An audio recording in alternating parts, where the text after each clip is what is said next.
अस्सलाम वालेकुम व्यूअर्स, क्या हाल है आपका। मैं हूं सलमा और आप देख रहे हो मेरा YouTube channel cooking with Salma. आज मैं अपने किचन में आपको कंडेंस मिल्क की रेसिपी दे रही हूं। दो चीज़ों के साथ हम बहुत जल्दी बना लेंगे, बिल्कुल बाजार जैसा। तो बहुत ही इसी तरीका है और 15 से 20 मिनट में हमारा कंडेंस मिल्क तैयार हो जाएगा। तो चलें अपनी वीडियो स्टार्ट करते हैं। बिस्मिल्लाहिर्रहमानिर्रहीम। इसके लिए सबसे पहले एक पैन में मैंने डाल लिया 1 कप दूध का, और इसमें अब हम शामिल करेंगे 1 छोटा कप चीनी का, और इसको हम करेंगे जी मिक्स। फ्लेम मैंने ऑन कर ली है और फ्लेम मैंने रखी है मीडियम, हाई फ्लेम नहीं रखेंगे।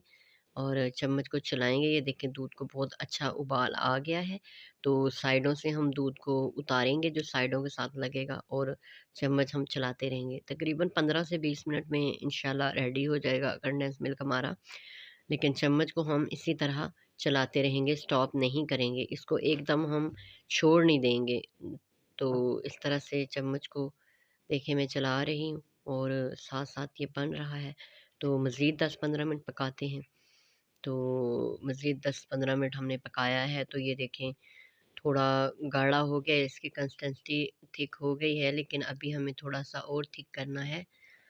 तो अभी हम इसको थोड़ा और पकाते हैं, तकरीबन 5 मिनट इसको हम और पकाएँगे।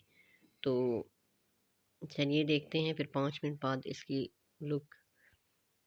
5 मिनट हो गए हैं। ये देखें हमारा कंडेंस मिल्क तैयार है। अभी मैंने फ्लेम ऑफ कर दी और 1 चुटकी इसमें डाल दूँगी बेकिंग सोडा। अगर आप ना भी डालें तो कोई मसला नहीं, ये ऑप्शनल है। ये सिर्फ़ मैंने इसलिए डाला है कि ये जो कंडेंस मिल्क है ये इसको क्रीमी फ़ॉर्म में कर देगा।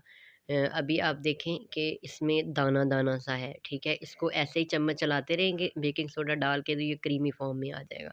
तो ये देखें माशाल्लाह अल्हम्दुलिल्लाह कितना क्रीमी और कितना स्मूथ हमारा कंडेंस मिल्क तैयार है। अभी मैं आपको इसकी फ़ाइनल लुक दिखाती हूँ। तो ये देखें माशाल्लाह अल्हम्दुलिल्लाह कितनी थोड़ी चीज़ों में और कितनी आसानी के साथ हमारा कंडेंस मिल्क तैयार है। अब आप इसको किसी भी स्वीट डिश में या मिठाई वगैरह में इस्तेमाल कर सकते हो। तो आई होप आपको मेरी आज की वीडियो पसंद आई होगी। तो प्लीज़ मेरे चैनल को लाइक करें, शेयर करें, सब्सक्राइब करें। अपनी दुआ में याद रखें। अल्लाह हाफ़िज़।